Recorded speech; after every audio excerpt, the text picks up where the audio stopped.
I'm over here at the area again. Blaine already pulled some stumps out, I guess.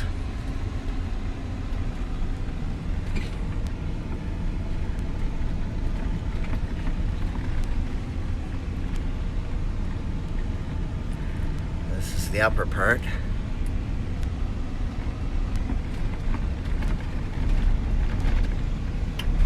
Yeah, they just moved the trees out of the way.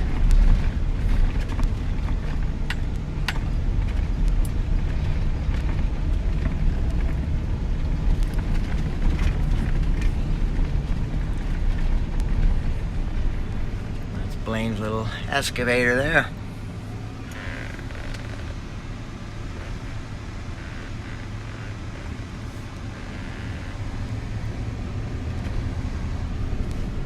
Yeah, they left that big tree for me. I think they're gonna put a dike right down there somewhere. Get it flagged off.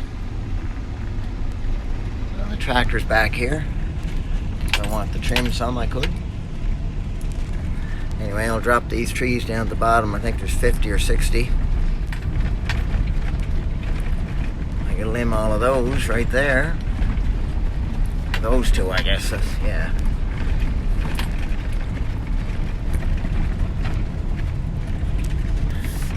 So this is all I got left to cut, is these few trees here at the bottom. So there's quite a few.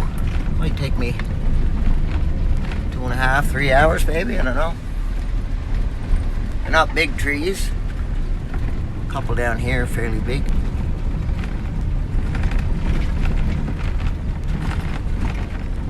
One at the bottom here.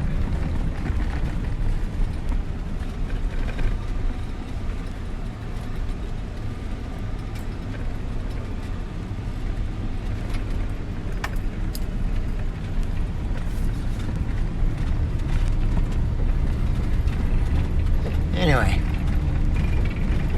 that's what I'll be doing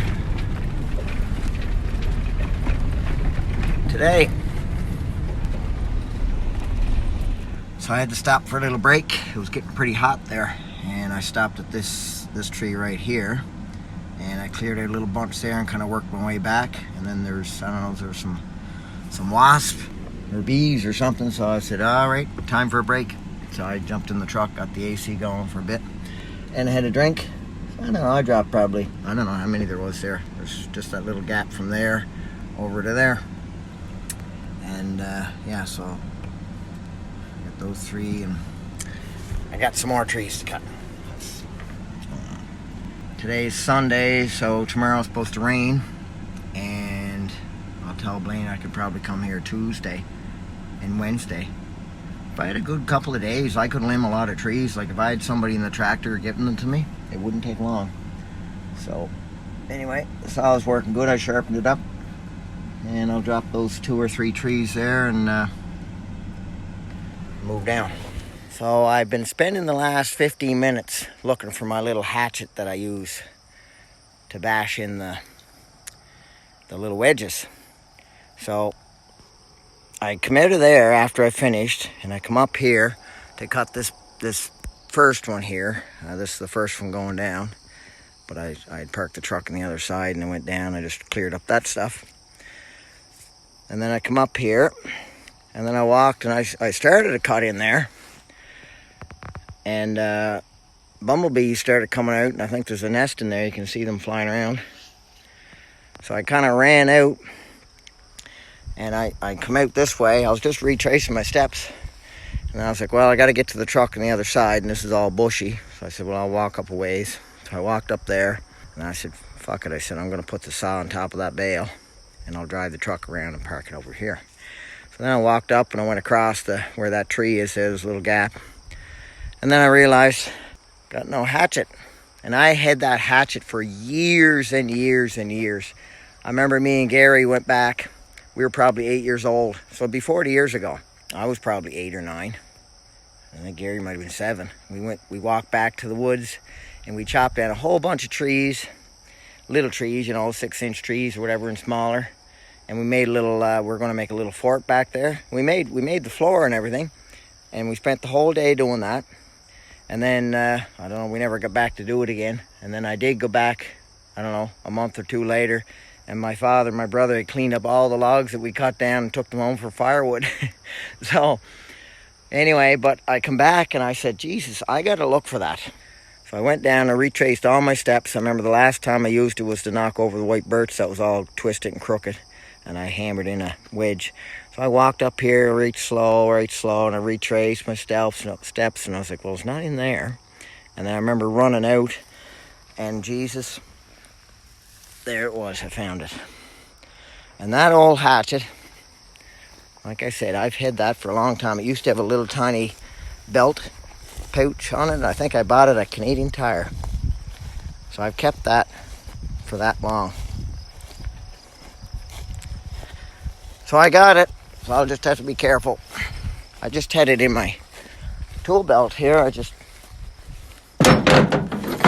For my wedges and stuff. I just got a cheap tool belt and I just have it stuck in there. But sometimes like it'll come out right, especially when I'm lifting my feet up high. Anyway, I'll fill this up and get back at her again. I probably won't touch that one since there's a bee's nest around it, but I'll get those two and I'll go down and see if I can finish that.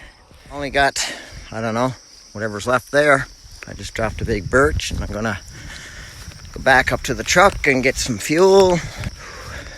There's a breeze out here, but there's not much of a breeze in that bushy shit. I just dropped the last tree, and that's it, except for that bee's nest tree up there. It's nice in the shade here, but it was getting kind of warm when I'm working.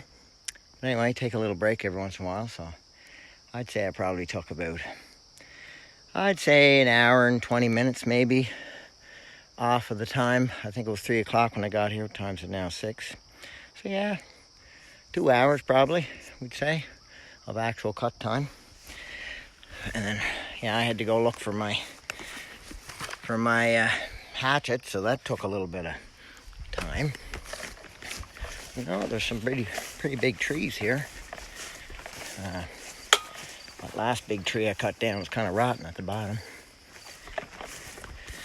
Anyway, I'll get in the truck and maybe I'll put the drone up and get some shots before I leave. This is the view from the drone, of course. That's the bottom.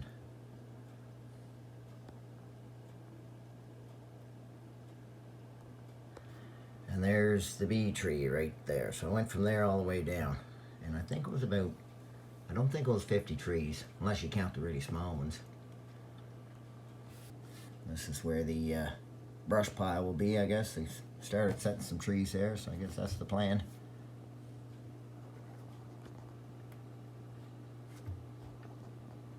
That big tree, I'll get the excavator to hold on one side.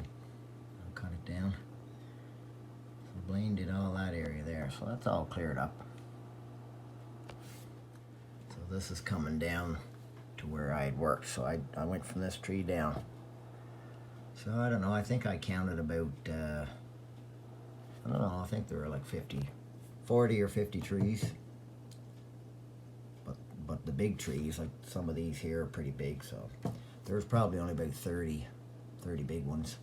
The rest were little small birch ones and little pieces of garbage and stuff I cut down. They don't look big there until you see the truck. And that one's kind of rotten on the bottom. So some of them are a little rotten on the bottom, but they'll, I mean, just whatever I can make good lumber with, and the rest can go for firewood. So there's the whole area I did there, just the bottom section. Well, that's it for today. Got her all done. All except that little bumblebee tree.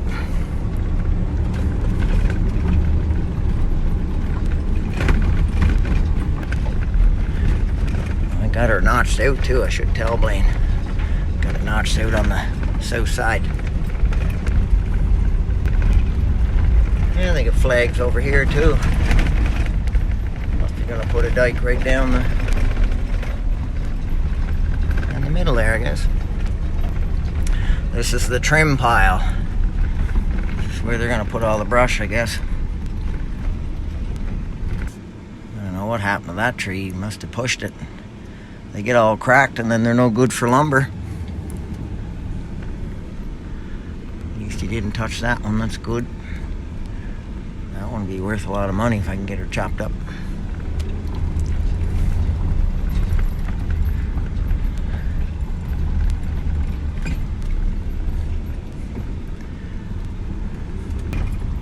I get maybe a couple of them birch if I get them to push it the right way for me.